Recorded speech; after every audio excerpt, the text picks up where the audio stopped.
برباد وطن وګړیا نازوانه د برباد وطن وګړیا نازوانه د برباد وطن وګړیا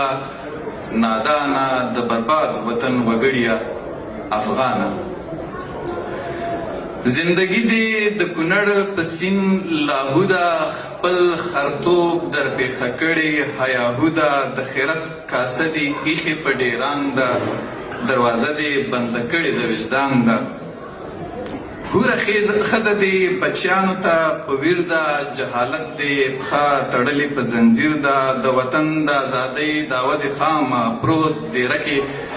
له سهاره تر ماښامه نه خیره ده او نه دانه در پاتې ګرانه د برباد وطن وګړیه افغانه ستا د اوږد جهاد دغه ثمره وه تا منلې په سر دې ته غرغره وه ستا وطن رښتیا ده ستا په زور آزاد شو ښه چې داسې ده نو بیا ولې برباد شو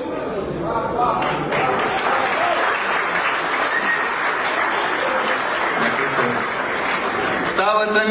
رښتیا ده ستا په زور آزاد شو ښه چې داسې ده نو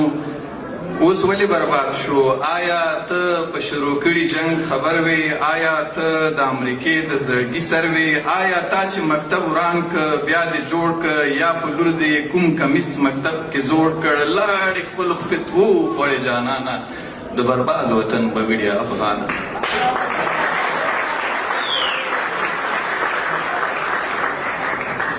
دا وطن چې په 30 کالو کې تا وران که زه خدای که دې په 3 پیړیو ودان کړ دا وطن چې په 30 کالو کې تا وران کړ زه خدای که دې په 3 پیړیو ودان کړ ستا جګړې د جهالت بلا کړلو یا سر یې وخوړه اول د تا له زویه ته ونه ډار شوې اول د خدای له رویه اوس د خپل د اوږدې ګیرم شرم بویه ته د خپل دین په ساتنه ولاړې ولاړې د لاهور نه دې راتوف کړې په مور لیاړې د پنجاب په دروازه ولاړ وې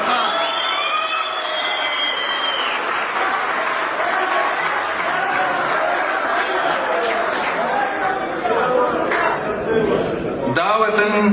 چې په 30 کالو کې تا وران کړ زه خدای که دې په 3 پیړیو ودان کړ ستا جګړې د جهالت بلا کړلو یا سر یې وخوړه اول د تا له زویه ته ونه ډار شوې اول د خدای له رویه اوس نو خپل د اوږدې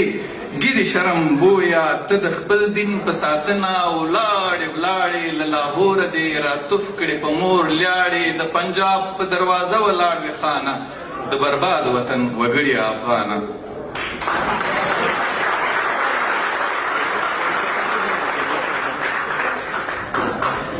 د بقا لمونځ دې ادا دی بې اودسه هم د دا دنیا او هم هغه بې کسه په تخت ناست کس د ذمه د رزق نه اخلي درته وایي کاڼي ونیسه وتړه له نسه په تخت ناست کس د ذمه د رزق نه اخلي درته وایي کاڼي وتړه له نسه تا ته ساینس دومره ولې بې ارزښته تا لیدلې ده په کور د لنګون سخته ته شعور ولې یوازې خره کې وینې ولې نه مینځې تور داغ له جامې سپینې